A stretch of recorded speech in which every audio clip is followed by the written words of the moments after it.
tardes, queridos televidentes. Mi nombre es Luis Díaz y este es su programa Foro 17. Hoy el programa va a ser para que nos ayude a nosotros a reflexionar. Estamos viviendo en un mundo convulsionado. Nos acostamos con preocupaciones y nos levantamos a veces con muchas más preocupaciones. ¿Qué es lo que va a suceder?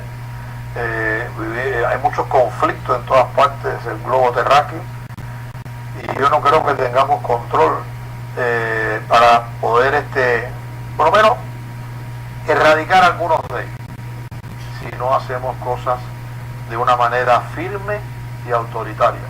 Hay veces que los países que disfrutamos de la democracia queremos todo llevarlo en ese proceso, y yo creo que todos los sistemas tienen que hacerse ajustes dependiendo en las épocas en que se implantan, y eso es lo que vamos a discutir hoy con el politólogo Julio Chili y escritor, para que nos ayude a entender. Él es una de las personas que más conferencias hace de ayudar a expandir la democracia.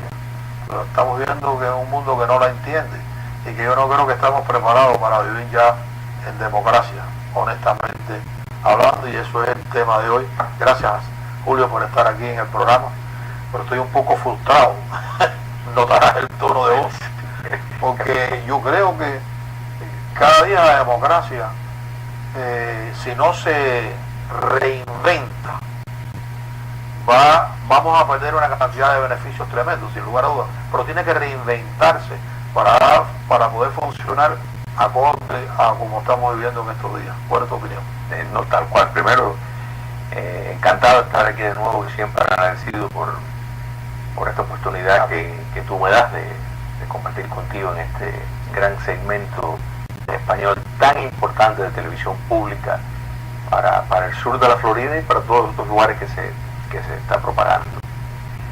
Luis tiene toda la razón. O sea, la democracia como sistema político que imparte una ética está en una crisis de identidad, está en una crisis donde no solo los culpables son los gobernantes, sino los gobernados también.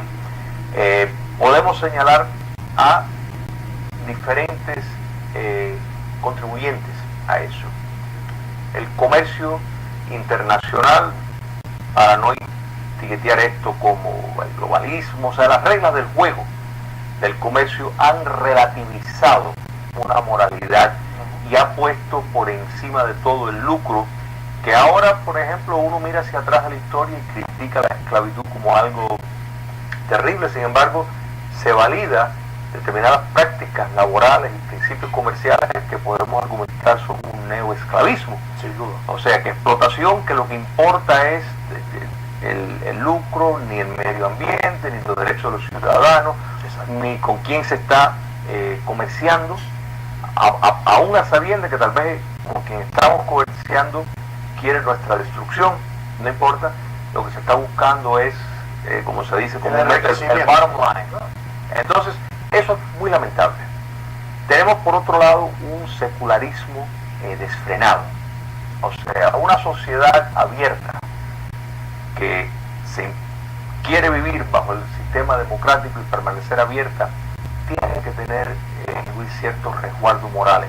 La separación de muchas sociedades de Dios, ese abrazo a un secularismo de nuevo radical que imparte una amoralidad, nos ha puesto a la misma vez en peligro y abierto a muchas tendencias peligrosas. La cercanía a Dios nos habla de derechos naturales, nos habla de principios y valores que están más allá de lo que un gobierno puede dar o quitar, y eso impone una conducta de responsabilidad, o sea, de rendir cuentas, de que uno tiene una cierta humildad en vivir. Cuando le añades los avances tecnológicos y al consumismo, a esta radicalización de este mundo secular, pues en parte tenemos un entorno cultural donde la persona se considera lo más importante del mundo, y a la vez que caes en eso, pues esa pérdida de humildad da lugar a que se abre la puerta que cualquier cosa es válido. Estamos viendo cada vez más instituciones de la sociedad civil dentro de una democracia pervertirse. O sea, pervertirse, y quiero hacer una referencia a lo que antes se llamaba prensa amarilla, y lo podemos llamar aún así, un activismo ideológico y político, donde estamos viendo, donde inventan noticias, donde dan un énfasis, donde quieren no reportar lo que ha ocurrido, sino promover algo que ellos quieren que se vea. Entonces esa manipulación de los hechos y las noticias le hace un enorme daño a la democracia, porque el ciudadano pierde confianza hasta en quien nos está dando las noticias. Y no solamente en ese aspecto, pero como tú bien dijiste, si lo hicieran porque creen en una ideología o una filosofía, y yo lo entiendo, porque eso es justo y es normal que pudieran ellos pues tenerlo, ¿no? Como los que sean liberales o conservadores, eso es normal. Pero es que es por un problema de lucrar, es un problema de aumentar los que los ven para poder vender esos espacios y ganar más dinero. A mí me parece que eso es, no encuentro la palabra, el adjetivo correcto para poder calificar eso. Para mí es detestable que un medio se ponga en esa manera de funcionar. Eso es un daño tremendo. Pero quisiera enfatizar mucho cómo podemos zarpar, quizás no toda la democracia, pero muchas partes de ella que pueden convivir si hay una persona que con autoridad,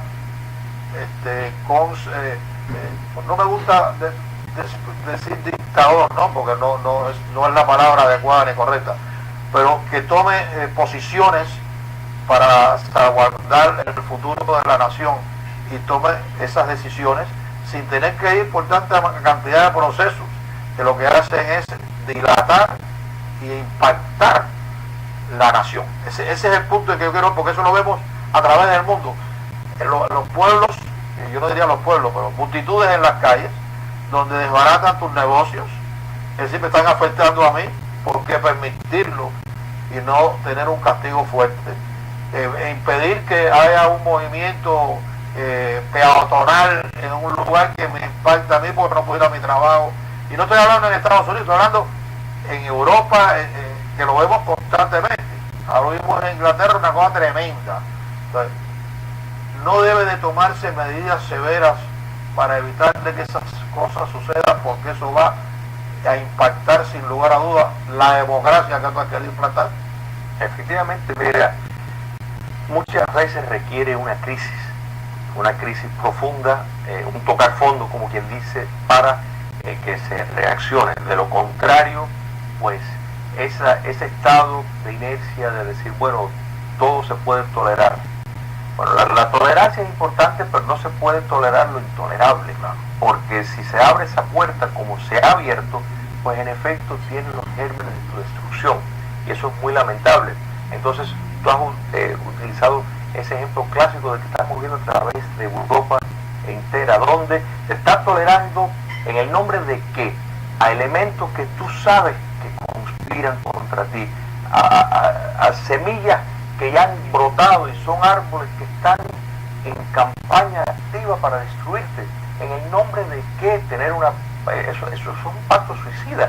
Eso no es absurdo, defender la democracia. Entonces, se requiere, mira, Luis, la democracia como sistema de autogobierno, requiere un activismo de parte de la ciudadanía para precisamente, si los gobernantes, si hay flojera, si hay una quiebra de determinados parámetros que tienen que existir, pues estar ahí y defender. La democracia es límite, no es todo lo que uno quiera, eso es una anarquía. La democracia precisamente impone límites, impone freno de que esto es un derecho que tú tienes, un derecho fundamental, inalienable, natural, que va más allá de lo que un político te puede quitar o no quitar. Estamos viendo cómo, por ejemplo, la élite cultural, en efecto, por la corrección política, domina una gente y causa la autocensura en personas, causa la autocensura en productos. Vemos cómo comerciantes prefieren, aunque no es, independientemente de lo que crean o no, porque ya ni se sabe realmente lo que creen, pero promueven la agenda que esa corrección política dicta porque es correcto y, como tú bien señalaste, porque piensan que de esa manera pues van a poder tener más lucro. Y eso es muy lamentable y conspira contra los principios democráticos. Yo entiendo que las instituciones democráticas que se crean es buena porque sirve como una entidad para que se entrelaza con muchas otras naciones para poder ayudar a que entiendan cómo funciona la democracia. Pero es que estamos viendo entidades democráticas como la OEA, por ejemplo, ¿cuál es la función? Yo me pregunto, ¿cuál es la función? Porque estamos viendo un pueblo como el caso de Venezuela, ya hay más de 80 muertos que se han contado. Yo seguro que hay muchos más que no sabemos. Y sí, ¿qué hacen? ¿Qué hacen esos pueblos para ayudar a que no se masacre ese pueblo? ¿Dónde están las grandes naciones que se preocupan de que se violan todos los derechos humanos y hay que hacer A, B, C? ¿Y qué pasa con Venezuela? Y esa es la tristeza que yo tengo, que se utilice la democracia, que en realidad es algo positivo, pero que no funciona en la actualidad. No funciona en la actualidad. Tú has dado un ejemplo clásico de si una institución fue constituida con el propósito de defender la democracia, fue la OEA, su carta fundamental, 6 meses antes que incluso la Declaración Universal de las Naciones Unidas, en efecto estableció los parámetros de seguir. ¿Cómo es que lo que está pasando en Venezuela se permite, se tolere? Terrible. No hay una acción como debería de ser, que la única respuesta, y vamos a hablar claro, sería una acción militar para prevenir y sacar ese gobierno del poder, punto. Y evitar que siga masacrando ese pueblo. Claro. Las palabras no van a parar que se siga masacrando ese pueblo. Es mejor ponerse rojo una vez que rosado muchas veces. Correcto. Y es que, Luis, ha habido, mira, en parte todo esto ha ocurrido no solo de casualidad, en gran medida el despotismo a través del mundo ha utilizado estas reglas y esta apertura que da la democracia para impactar la cultura, el lenguaje, penetrar el comercio, influenciar el comercio para que entonces se les acepte y no se diga nada acerca de lo que contradice lo que ellos quisieran hacer. Entonces eso en efecto ha quebrado la voluntad. Un concepto que te puedo decir es la paz. La paz se ha distorsionado, lo que quiere decir, porque la paz separada de la justicia es insignificante. Entonces la guerra se le ha dado un mal nombre, a pesar de que ellos hacen guerra a su pueblo todos los días, porque ¿qué es lo que está pasando en Venezuela sino una guerra total del poder dictatorial que tiene un mando extranjero en Cuba, en efecto llevando una guerra al pueblo venezolano? Una guerra desigual, porque en realidad ese pueblo está desarmado, no tiene cómo defenderse, es decir, se defienden con botellas y con agua, y ellos son con rifles, balas, y ahí ven los muertos. ¿Cómo es posible que estos países democráticos, y yo voy a hacer la entre comillas, ¿no?, permitan que ese país hermano esté sufriendo y que no se tome una medida seria y clara y definida? Esto no lo vamos a permitir de ninguna manera. Y si hay que tomar, como tú bien dijiste, una posición militar fuerte para evitar de que se siga masacrando ese pueblo, hay que hacerlo. Como se hace, ¿por qué mandar todos esos barcos ahora para Corea del Norte? Yo no estoy en desacuerdo, yo creo que ahí va a haber un problema que yo creo que no va a haber un enfrentamiento militar, pero se mueven para esos países y no se mueven para Venezuela. Claro. Pues que el venezolano es diferente al resto de los demás. Es que, Luis, mira, incluso antes de llegar a la acción bélica, por ejemplo, podrían decir no vamos a comprar ni a aceptar ningún petróleo de Venezuela. Está bien, Estados Unidos puede decir no vamos a procesar el petróleo venezolano. Ahí se acabó y poner la presión. Yo te entiendo, Julio, está bien, pero ¿qué pasa? ¿Siguen matando a las personas? Claro. Bueno, vaya, entonces de alguna manera hay que pero, se basta ya. Pero eso cuesta dinero. Mira, por eso, por ejemplo, lo que acaba de hacer la administración del presidente Trump en enfrentar ese banco chino que está vinculada al Estado comunista chino por su relación que tiene con Corea del Norte, es un camino en la dirección correcta. hay que penalizar y hacer pagar un precio cuando se actúa de esa forma. En el caso de Venezuela lo mismo, y no lo estamos viendo más allá de palabras muy valientes La del situación de político. Venezuela, en las condiciones que se encuentran, no está en Corea del Norte. No, pero lo que te... No estoy diciendo que yo creo que en Corea del Norte esas negociaciones pueden funcionar, no tengo duda, pero todo eso son medidas a largo plazo. Ahora, en Venezuela, día que pase, es aumentar la cadena de muertos. Claro, y esos muertos los tienes tú en tus manos. No creo yo que sea...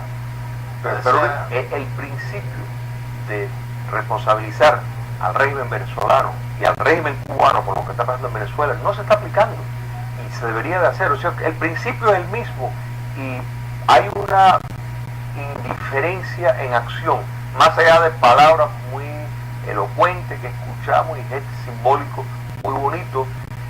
Eso no tumba al régimen, eso no salva vidas, eso no va a prevenir la masacre que estamos viendo en Venezuela. Entonces, uno dice, ¿qué hemos avanzado? ¿Qué hemos avanzado realmente como civilización? Si precisamente después de la Segunda Guerra Mundial se prepararon y identificaron las instituciones para resolver estos problemas y son inertes, no pueden hacer nada. ¿Dónde están esas instituciones para poder ayudar a ese pueblo? Digo, nada, no hacen nada. Todo es, y yo no es que esté en desacuerdo, yo creo que la herramienta diplomática es extremadamente importante para evitar enfrentamientos que dejarían miles y miles y miles de seres humanos. Yo entiendo eso, pero hay situaciones en las cuales no tienes la capacidad para poderlo evitar. Y vuelvo otra vez a referirme al caso de Venezuela. ¿Qué diplomacia va a haber en Venezuela? Claro. Y mucho tiene que ver, Luis, con lo que tú señalaste al principio, el tema del lucro, el tema del negocio. Exacto. Primero, países que se callan la boca porque le regalan el petróleo, y otros que pronuncian palabras de desacuerdo, pero siguen comerciando con Venezuela y siguen, en esa misma conducta. Entonces, eso es el grave problema. O sea, hay que estar dispuesto a decir, bueno, que se pague un precio económico a corto plazo, es necesario tomar este paso para precisamente defender la democracia, para que tus ciudadanos crean en ese sistema. Todo eso se ha ausentado. El caso de Venezuela es un tema que vamos a estar viendo día a día y Dios quiera que pudiera lograrse, por lo menos evitar todas estas muertes de estos jóvenes con un futuro tremendo para su patria, y verlos ahora hoy desgraciadamente ya perdidos. Pero como comenzamos, ¿cómo tú vislumbras este mundo que nos rodea? Como está hoy en día, con los problemas que está sufriendo hoy en día, ¿cómo pueden salirse de esta situación y buscar alguna mejoría? ¿Crees tú que tiene que inevitablemente ser un enfrentamiento bélico entre algunas potencias para quizás lograr, porque después que hay una crisis grande, entonces empieza a venir soluciones que antes no se veían? ¿Tú crees que ese es el camino que estamos siguiendo y que vamos a ver dentro de poco? No creo que tendremos que llegar a eso, ¿no? Si hay el liderazgo político, particularmente de democracias fundamentales. ¿Existe ese liderazgo? Mira, tal vez muchos no estarán de acuerdo en lo que voy a decir, pero yo sí creo que la administración actual, sí, de los Estados Unidos, la administración de Donald Trump, sí tiene en determinados aspectos una posibilidad de revertir esta decadencia. Muchos podrán no estar de acuerdo con esto, pero sí lo considero porque está confrontando determinada corriente que incluye el marxismo cultural, incluye el islamismo radical, incluye ese secularismo defrenado que tiene una agenda detrás para destruir el mundo judeo-cristiano.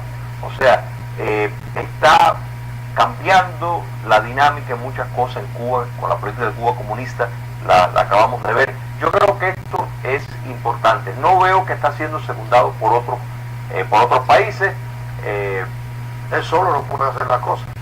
Y aparte de eso, tiene un problema en los Estados Unidos, y es que hasta dentro de su propio partido tiene personas que no aceptan la manera que él está tratando de gobernar, y si él no logra poder pasar algo legislativamente hablando, como lo de los impuestos, el plan de salud y otros más, no los puede él pasar y firmarlo. Yo creo que entonces se afectaría al país, y al afectarse el país se le sería más difícil poder tomar decisiones en el exterior. Por eso es que yo digo que es tan compleja la situación, y un solo país no puede tomar la determinación por el resto del mundo. O sea, es compartido en esta situación. O sea, yo creo que hay que buscar algún mecanismo que ayude, y yo quizás tal vez esté equivocado, de que yo creo que hay que ponerse rojo una vez y no rosado varias veces. No. Pero no veo otra solución. Eso está muy claro en eso, y es precisamente en esa ausencia que hemos visto, y la administración previa llevó esto a un nivel escalofriante. O sea, el daño que el presidente Barack Obama le hizo a la ética democrática y todo lo que eso quiere decir, porque la ética democrática no tiene nada que ver con un protocolo de aparentar muy educado y dar lecciones teóricas de democracia. Eso no es la democracia. La democracia es precisamente entender límites y defender a ultranza lo más importante de ella, que es la libertad y determinados valores fundamentales, de la cual los Estados Unidos, al pactar como pactó con Cuba comunista, con Irán, en efecto tiró por la ventana para afuera esa ética democrática y esos valores. O dejar de ver de muchos de los países que son amigos nuestros las cosas mal que hacen por nosotros lograr algún objetivo particular. Yo creo que eso hace un daño también. Totalmente. Las crisis muchas veces vienen en diferentes formas. Estamos viviendo en crisis. Realmente el peligro, y Europa es un ejemplo clásico, su civilización está en riesgo serio. Y esta medida, que a mi juicio está bien tomada, de defender en cuanto a no darle entrada y poner en riesgo a los Estados Unidos, el Tribunal Supremo actuó bien. Esperemos que continúe en esta línea. Se está llevando a la corte ya, el juez federal en Hawái está también tratando de inmiscuirse en esa situación, porque piensan que algunas cosas son inconstitucionales. Yo lo entiendo, porque en realidad el que tiene que llegar al final es la Corte Suprema de los Estados Unidos. Y entonces vemos cómo es posible. Ese es otro problema que tenemos aquí, que siempre hemos dicho que teníamos tres branches, o tres partes independientes cada una de ellas, y vemos que ahora están mezcladas una con ellas. Y lo triste de todo esto es que se ve una filosofía política envuelta en su comportamiento. Luis, tú has tocado, o sea, es que el tema de la crisis de la democracia es para hacer una serie completa. Sí. Y tú has tocado precisamente eso, cómo las ramas se han desnaturalizado. O sea, han dejado, la rama judicial cada vez es una más rama legislativa. Exacto. La rama legislativa, en efecto, vemos cómo, por ejemplo, California quiere desafiar al gobierno federal y decir, bueno, es un país independiente. California está funcionando como si fuera un país independiente. Pero estamos hablando entonces, hemos vuelto a la guerra, cuando la guerra civil tiene la guerra de sucesión. Exacto. Entonces, bueno, ¿dónde estamos? Este puede ser quizás también el inicio de un problema serio en los Estados Unidos, de que muchos estados van a empezar a hacer sus decisiones en bloque de acuerdo a su pensamiento. El tema de la ciudad de santuario, donde de pronto tienes alcaldes en rebeldía como si fueran países desafiando. Washington se enfrentó a eso y mandó pues el ejército para... Si eso pasa legislativamente, se aprueba y lo firma el presidente y sigue funcionando así, estarían en desacato al proceso democrático de esta gran nación. Por consiguiente, tienen que tener algún tipo de penalidad o tratar de buscar de separarse de esta gran nación, que no es fácil hacerlo. Pero Luis, mira, pero absurdo. Cuando en algunos estados, grupos de derecha, por ejemplo, tomaron tierras federales y estaban protestando cuando estaba el presidente Obama, pues yo creo que correctamente se criticó con esa gente porque es un efecto, una rebelión de individuos armados, no querer ceder porque estaban en contra de determinado proceso de tierras federales. Bueno, aquí estamos viendo, y si está mal cuando se lo hicieron al presidente Obama, está mal que se lo estén haciendo al presidente Trump. Hay que acatar la ley, si no entonces el Estado de Derecho se convierte en una cosa figurativa, y al estar estos alcaldes y determinados gobernadores en efecto retando, enfrentando al presidente de los Estados Unidos, están totalmente tirando por la ventana para afuera lo que es el principio del sistema federal de gobierno de los Estados Unidos. En 2 minutos, porque vimos que tú eres optimista, no crees que vamos a llegar a utilizar la técnica roja de vernos rojos una sola vez. Y bueno, yo creo que desgraciadamente vamos a vernos envueltos en una situación en la cual nos va a preocupar a todos. Yo creo que se nos está yendo de las manos, si no se ha ido ya, porque nosotros no tenemos la información total de lo que está pasando. Pero mirando la situación de Estados Unidos, eso mismo que tú estás hablando de estados que quieren por sí mismos hacer política exterior en los Estados Unidos. La situación que tiene el presidente para poder ir a un proceso de pasar una ley en el sistema legislativo que le cuesta, terrible lo que le cuesta, y ver los problemas que están impactando a otros países. ¿De dónde sale ese optimismo de Julio Chile de pensar que no vamos a vernos enfrentándonos de cara a cara? Fíjate, Luis, primero creo en Dios y sí creo que este mundo tiene dueño y no se va a perder. Y creo que si la guerra hay que llevarla, no estoy de todo desacuerdo, y hay determinadas cosas como por ejemplo la situación de Corea del Norte. Hay una alta probabilidad de que efectivamente sea necesario algún tipo de acción militar para que China se dé cuenta de la seriedad de los Estados Unidos y pare, porque en definitiva Corea del Norte vive del suministro de China y el dinero de influencia que ellos venden por vender droga, espionaje, ese tipo de cosas. Pero hay una situación seria en Corea del Norte porque hay 26.000 americanos entre las dos Coreas. Quiere decir, si se toma una posición militar, que yo creo que es sabia, ¿qué va a pasar con esos 26.000 soldados norteamericanos de ahí? Va a haber una repercusión, no tengo duda ninguna. Y eso pudiera entonces empezar a crecer y sabe Dios dónde lleguemos. Gracias, Julio. Yo creo que es un tema fascinante, un tema difícil, pero yo creo que es necesario hablar más de eso, y yo voy a seguir hablando sobre esto. Yo te felicito. Porque yo creo que vale la pena y que nosotros reflexionemos y ayudemos a evitar una catástrofe. Y el silencio no es la solución. Así es. Gracias a ti y a ustedes. Los espero el próximo domingo con otro programa. Estoy seguro va a ser de su agrado. Muy buenas tardes.